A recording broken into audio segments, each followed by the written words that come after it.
permettre ce matin de vous présenter le pasteur Pascal Rodet, qui est ici présent.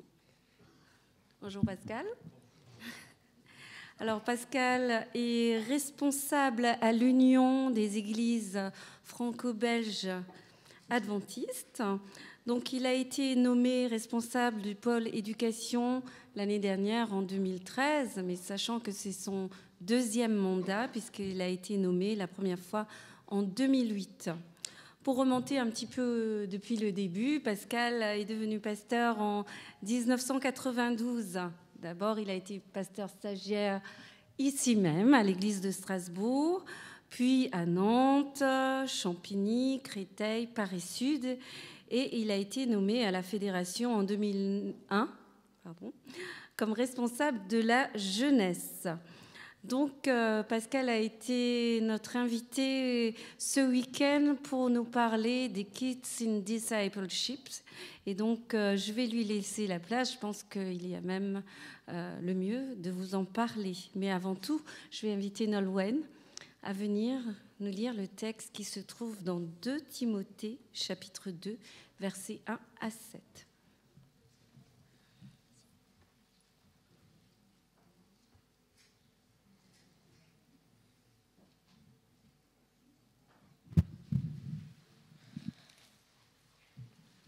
Je lirai dans 2 Timothée, chapitre 2, versets 1 jusqu'au 7. Toi donc, mon enfant, fortifie-toi dans la grâce qui est en Christ. Ce que tu as entendu dans moi en présence de nombreux témoins, confie-le à des personnes fidèles qui soient capables de l'enseigner aussi à d'autres. Souffre avec moi comme un bon soldat de Jésus-Christ. Aucun soldat ne s'embarrasse des affaires de la vie courante s'il veut plaire à celui qui l'a recruté. L'athlète n'est pas couronné s'il n'a pas lutté en respectant les règles. Le cultivateur qui travaille dur doit être le premier à récolter les fruits. Comprends ce que je dis et que le Seigneur te donne en effet l'intelligence en toutes ces choses.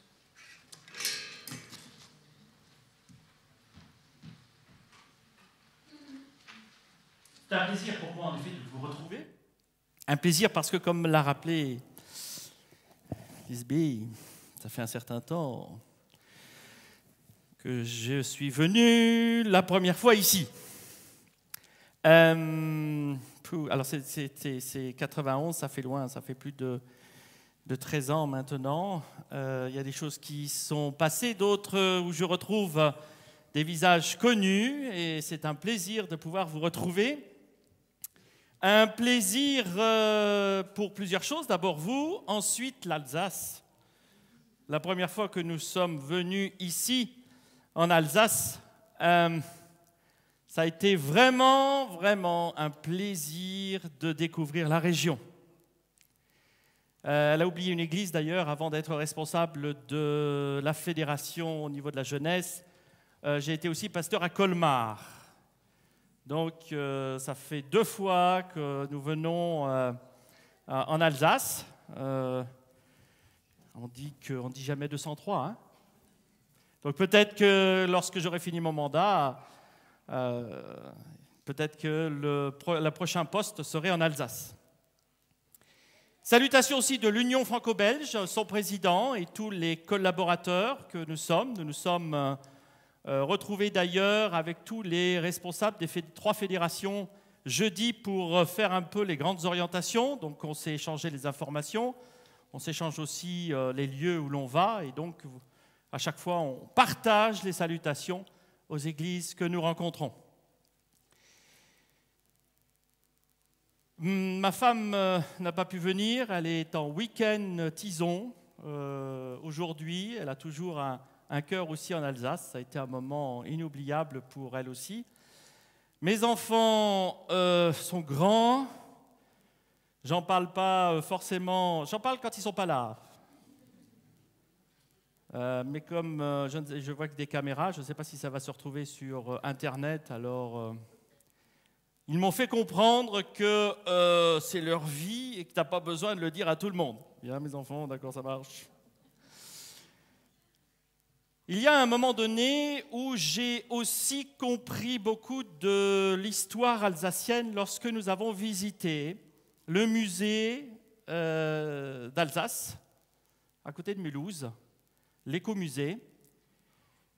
Alors peut-être que certains l'ont vu, je ne sais pas s'il existe encore, il y avait à un moment donné une personne qui faisait une présentation dans l'école de ce musée.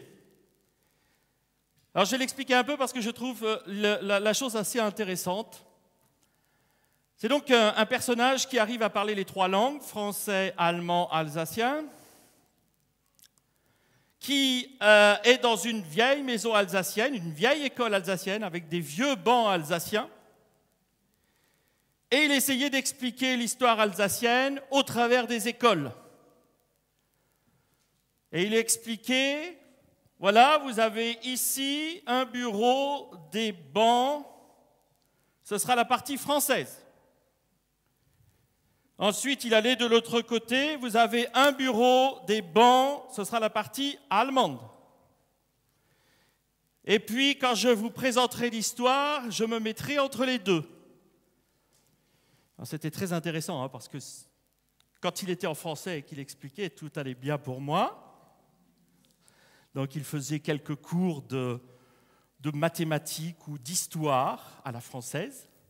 Quand il était au milieu et qu'il expliquait en alsacien, j'ai beau avoir vécu 4 ans en Alsace, je n'ai pas compris ce qu'il disait, même s'il expliquait quand même en français, heureusement. Et quand il était côté allemand, il faisait des cours en allemand. Alors là aussi, le don des langues n'est pas ma partie première. Et il expliquait ce qui se passait. Il expliquait ce qui s'est passé en 1870. Il expliquait ce qui se passait en 14-18. Il expliquait ce qui se passait en 39. Et il expliquait ce qui se passait en 45. Et là, en regardant, en l'écoutant, il y a des choses que je ne comprenais pas dans le cours en allemand ou quand il expliquait en alsacien, mais sa présentation était telle que je m'imaginais la difficulté des enfants à un moment donné d'apprendre les mathématiques en français, l'histoire française, la philosophie française. Du jour au lendemain, quand il revenait dans l'école, il devait comprendre la mathématique en allemand, la littérature allemande, l'histoire allemande. Quelques années plus tard, le contraire. Et là, je me suis dit, mais en tant que parent, où moi j'ai fini ma scolarité, j'essaye de me mettre dans un Alsacien, où j'ai des enfants, où je leur parle la langue que j'ai toujours apprise. Ils reviennent à l'école, et selon le moment où je suis né, c'est un étranger pour moi. Ils parlent l'autre langue. Alors à la maison, on garde l'alsacien. Dès qu'on passe la porte, il faut qu'on fasse attention à quelle époque on est. Avec les Allemands ou avec les Français?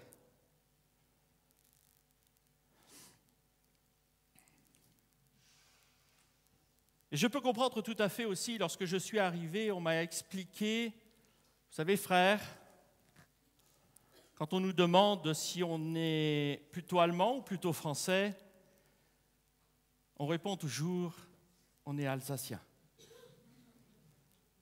Et là, je dois avouer qu'il y a de quoi en rester là. L'éducation, le partage de l'éducation, le partage de la foi, de l'enseignement, de tout ce qui est des respects de la société, passe forcément par la famille. Or, le problème, c'est que parfois, dans une histoire d'une culture, les difficultés sont grandes parce que la société nous rajoute des éléments supplémentaires comme obstacles.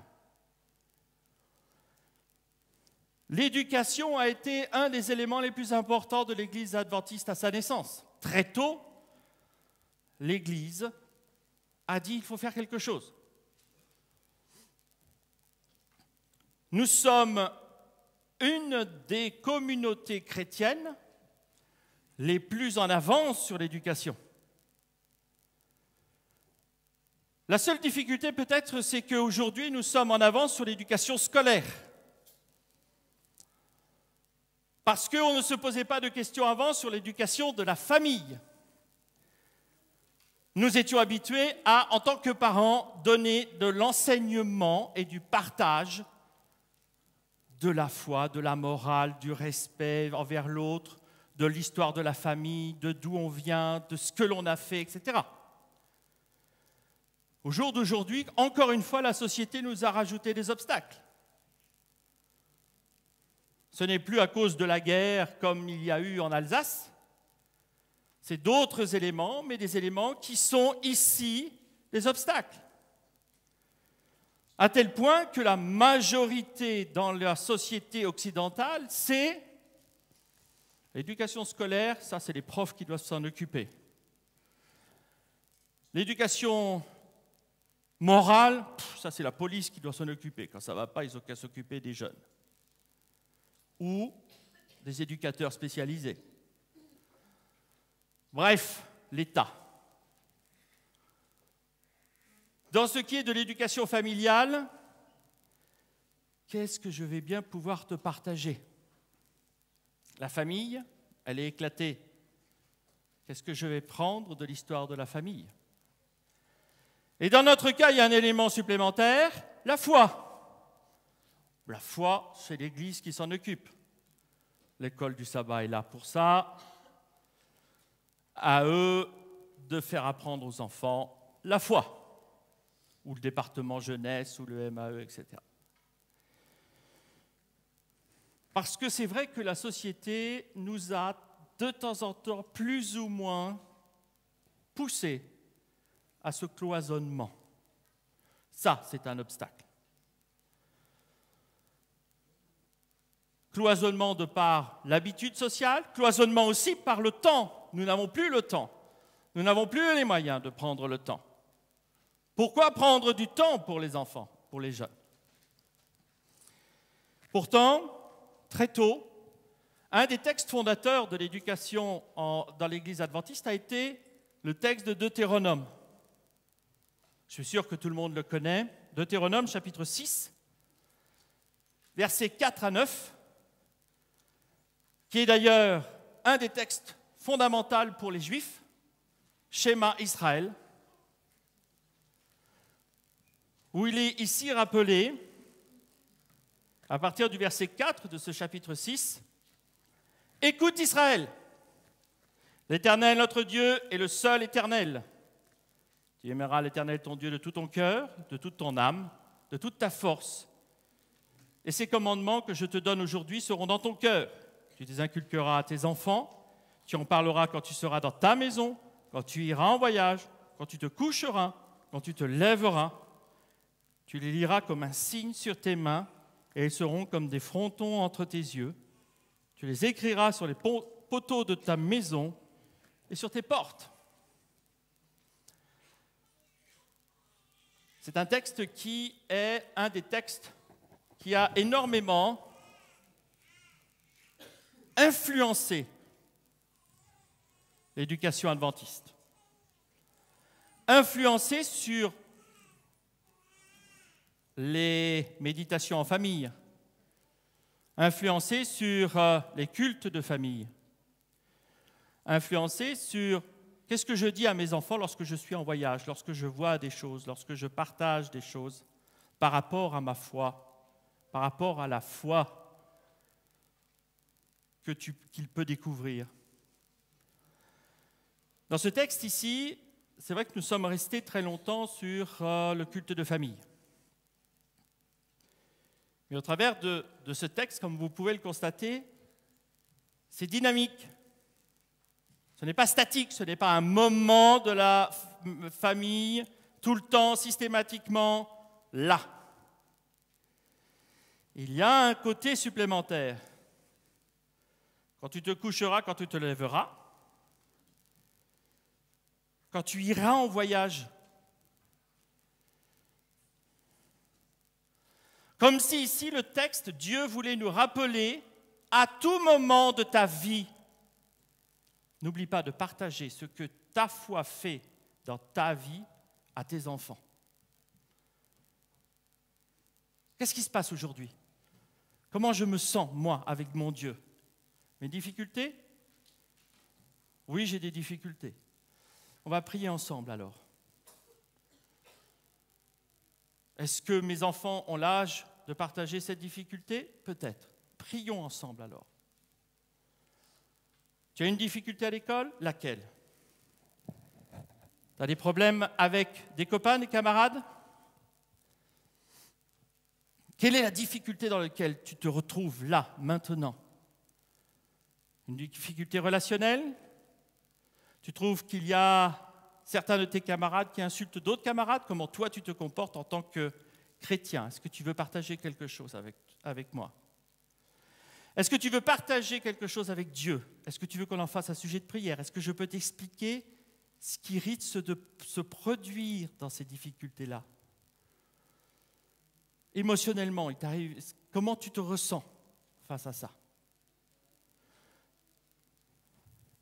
L'éducation de la foi et le partage de la foi n'est pas simplement l'enseignement des 28 croyances fondamentales. Les 28 croyances fondamentales sont là qui nous permettent de nous réunir tous sur une même échelle de croyances. Mais la foi est dynamique, quotidienne.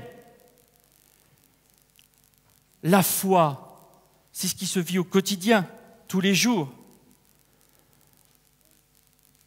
La foi, c'est quelle expérience de foi je voudrais faire aujourd'hui? Tu veux faire une expérience de foi? Ok, je t'accompagne. Tu veux faire une expérience de foi dans ton école, dans ton lycée, dans ton travail? Ok, je t'accompagne. Dans la prière, dans la réflexion, qu'est-ce que je vis avec mon ou mes enfants? C'est un peu cette idée-là qui est quelque chose de particulier. Et puis il y a d'autres éléments qui sont simplement de la relation des sentiments. Et pour ça, j'ai un petit clip vidéo qui dure très court, 30 secondes. J'ai sélectionné un des éléments qui est une valeur aussi du christianisme. Et je vous invite à la voir et à découvrir un peu, peut-être ou pas, si certains c'est arrivé, peut-être pas forcément dans ce qui est sur le terrain, mais peut-être la relation qu'il va y avoir entre un adulte et un enfant.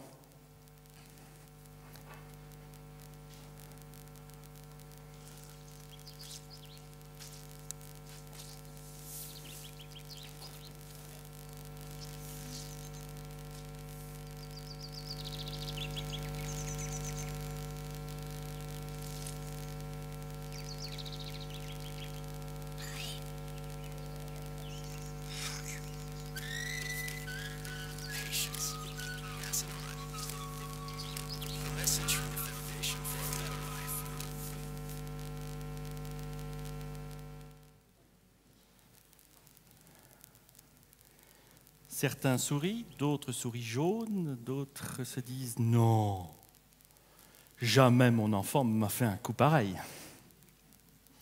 Alors, les enfants, d'abord, je vais m'adresser à eux, les petits ou les moins petits. Ne faites pas une bêtise comme ça pour essayer d'éprouver la patience de vos parents. Ça, c'est pas nécessaire. Mais là, nous nous trouvons face à une situation de parents, pas d'enfants. Écoutez, c'est vrai, en y réfléchissant, tout ce ciment mou, ça fait... J'imagine dans la tête d'un enfant, je ne sais pas, c'est génial.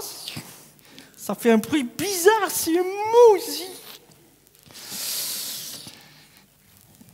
je ne parlerai pas des miens parce qu'il y en a qui m'ont fait des coups comme ça, mais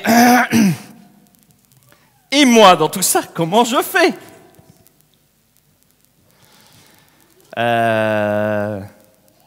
Parce que c'est ça aussi l'éducation en tant que parent. On est toujours en train d'apprendre, nous les parents. Je n'ai pas besoin de vous le dire, je pense que tout le monde est à peu près d'accord là-dessus.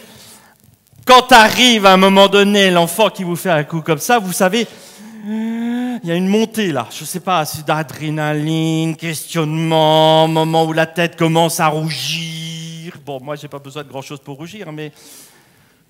Et ça monte, vous voyez. Et là, j'imagine certains qui voient tout à fait ce que je veux dire. Et là, c'est là où la question se pose. Je le prends pour le secouer parce que ça me permet, moi, d'éliminer mon stress. Ou, ok, je suis l'adulte dans tout ça, donc on va prendre son calme. Seigneur, merci de m'avoir donné de la patience. Je vais la mettre en pratique. Et là, peut-être faire comme dans le clip, prendre l'enfant, essayer de lui expliquer les choses. Toujours avec le sourire, mais quand même fermement. Là, c'est déjà l'éducation chrétienne. Là, c'est déjà le partage de la foi. Là, c'est déjà le partage de ma relation qu'il peut y avoir entre mon Dieu et moi. Quand je parlais des valeurs chrétiennes, c'est ça aussi. La patience, et vous pouvez rajouter des tas d'autres éléments de la vie. Il n'y a pas, encore une fois, que les 28 croyances fondamentales que nous partageons. Il y a tout ce que j'apporte à l'enfant. Il y a à un moment donné aussi un autre texte que j'aimerais partager avec vous, Matthieu chapitre 28. Là aussi, il est très connu, il n'y a rien de nouveau ce matin que je vais dire, mais c'est simplement quelque part un rappel peut-être. Matthieu chapitre 28, versets 18 à 20. Un des textes fondateurs de l'Église aussi. Un des textes fondateurs de ce que Dieu attend de tout être humain, chrétien, engagé, et donc disciple. Verset 18, Jésus s'étant approché, leur parla ainsi. « Tout pouvoir m'a été donné dans le ciel et sur la terre. Allez, faites de toutes les nations des disciples, les baptisant au nom du Père, du Fils et du Saint-Esprit, et enseignez-leur à observer tout ce que je vous ai prescrit. Et voici, je suis avec vous tous les jours, jusqu'à la fin du monde. » Je prendrai 3 éléments dans ce texte. Le premier élément, allez, faites de toutes les nations des disciples. C'est intéressant, alors c'est vrai que le mot n'existait pas à l'époque de Jésus, on ne parle pas de chrétiens, on ne parle pas de croyants, on parle de disciples. Un disciple, c'est une personne, et on en parlera cet après-midi, qui est en lien côte à côte avec le maître, suit le maître. Je n'ai pas besoin de rajouter plus, puisque l'école du sabbat adulte, c'est le sujet de base ce trimestre, où on marche avec lui, on enseigne au fur et à mesure, on apprend au fur et à mesure, on fait au fur et à mesure comme lui. Deuxième point, enseignez-leur. Il y a ici ce côté, c'est pas parce que on est baptisé, et c'est d'ailleurs un des éléments intéressants du texte. L'objectif premier, on parle souvent du baptême, mais il fait partie d'autres éléments. Enseignez-leur. Et enfin, je suis avec vous tous les jours. L'enseignement est quelque chose ici qui se fait et qui se vit tous les jours de notre vie. Et toute l'Église est invitée à vivre cela. En En sociologie, en psychologie, on parle de 4 temps d'apprentissage, enfin de vie, de temps de vie. Il y a la première, de 0 à 15-16 ans. Alors le problème, c'est qu'avant, il y a 20 ans, c'était jusqu'à 18 ans, mais maintenant, vous savez, les âges, parfois, on commence toujours plus tôt les choses. Hein. Ça, c'est le côté où on est avec les parents, on apprend avec les parents, on découvre avec les parents, on essaye de comprendre avec les parents, on s'attache aux parents, on se colle aux parents. Et à un moment donné aux amis, aux camarades, mais il y a toujours les parents. La deuxième période, c'est l'âge de l'apprentissage. Qui je suis? Et c'est en principe à partir de 16-18 ans, jusqu'à la trentaine, avec un accent particulier qui va occuper cela. Et qui je suis vraiment moi? Quelle est ma foi personnelle? Qu'est-ce que je vais devenir? Qu'est-ce que je vais faire comme métier? Tous ces moments-là où le jeune, ici, va se découvrir ou découvrir un peu ce qui va être de ce qu'il est vraiment. Ce moment où je ne suis plus, ce n'est plus la foi de mes parents telle que j'avais avant, mais c'est ma foi que je veux découvrir. La troisième période, c'est la contribution, c'est entre les 30 et 50 ans. C'est la clarification, c'est le but que je veux avoir dans la vie. Mais qu'est-ce que je vais faire de ce que je sais, de ce que je suis et de ce que je fais? Peut-être que certains sont au chômage, mais le grand drame dans notre société aujourd'hui, c'est que le chômage, pour beaucoup, bien sûr, il y a le côté financier qui pose problème. Il y a un autre côté qui intervient, mais qu'est-ce que je vaux maintenant puisque je ne produis plus rien?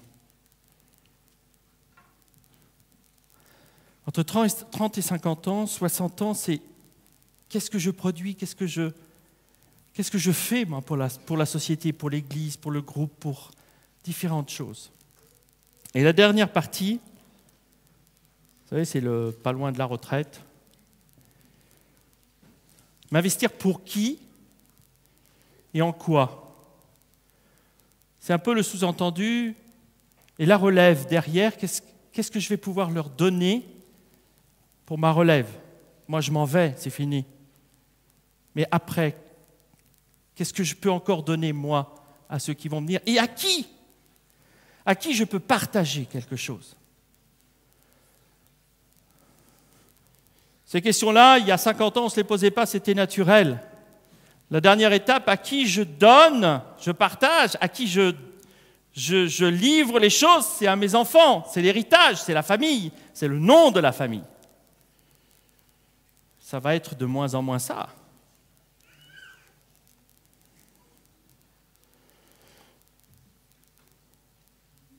Je terminerai ici par le texte qui nous a été lu.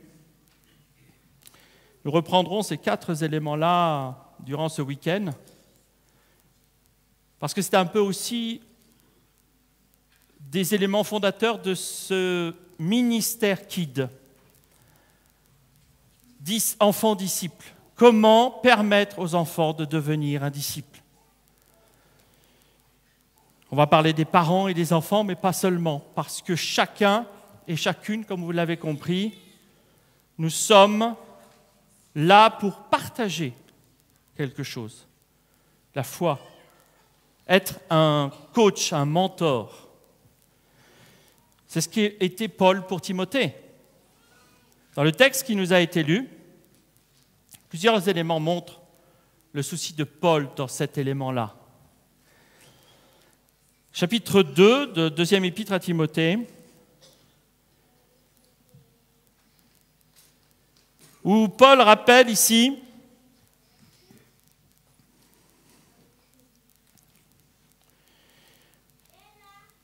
premier verset.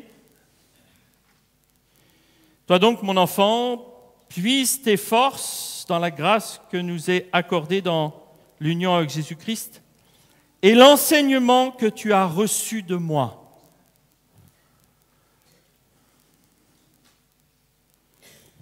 Et de nombreux témoins ont confirmé. Et dans un autre texte, Paul rajoutera même l'enseignement que tu as reçu de ta mère. Ce qui produit le ministère de Timothée est aussi un résultat de ce qu'il a vécu en amont, de ce qui a été partagé dans sa famille, de ce qui a été partagé dans son enfance.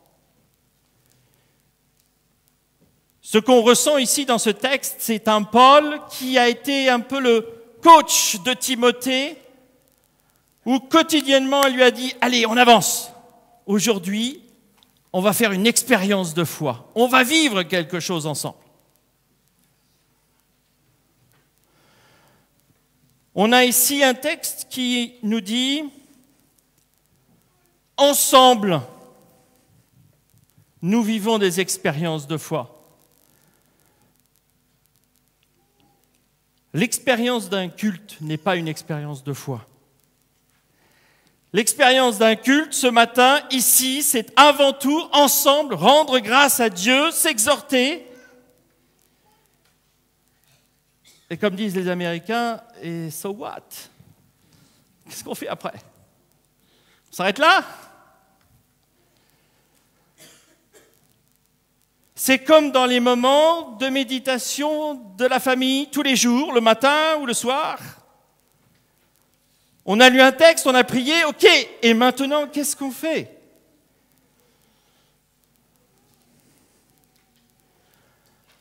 Qu'est-ce qu'on peut partager, témoigner ensemble? Ici, l'enseignement que Paul parle, il lui donne même un autre élément, verset 2, « Transmets-le à des personnes dignes de confiance qui seront capables, à leur tour, d'en instruire d'autres. » C'est la chaîne de cette relation et de cette démarche ensemble. Devenir disciple à tout âge, ça commence tout petit et ça ne s'arrête jamais. Tout petit, c'est avoir l'habitude de partager la foi. C'est un des constats un constat de perte de ce partage de la foi qui a donné naissance à ce ministère KID, qui s'est dit, qu'est-ce qu'on peut faire ensemble pour partager dans les familles la foi? J'en parlerai un peu plus longuement cet après-midi et demain matin. Mais le texte ici d'un Paul à Timothée nous invite tout particulièrement à vivre cette expérience les uns les autres, à être cet entraîneur ou sportif. Paul aimait bien cette image du sportif, il le redit encore ici. Mais ensemble, on s'aide, on s'entraide et on partage cette foi. Alors Seigneur, je voudrais vraiment te demander à ce que nous tous, nous puissions recevoir de ta part un caractère bien sûr intègre, avoir confiance en Dieu au-delà de mes propres capacités et à peut-être à être cette personne qui épaule, aide d'autres personnes de tout âge, depuis les tout petits jusqu'aux plus grands, pour avancer et faire cette expérience de la foi. cette partie-là sera d'autant plus importante, cette partie du partage de la foi et du coaching, que dans les années à venir, la difficulté sociale de notre monde sera telle qu'il faudra être bien entraîné dans cette relation de foi. Alors Seigneur, merci de cette confiance. Et ce que je souhaite à chacun d'entre nous ce matin, que nous puissions recevoir cette aide de Dieu dans le partage de la foi,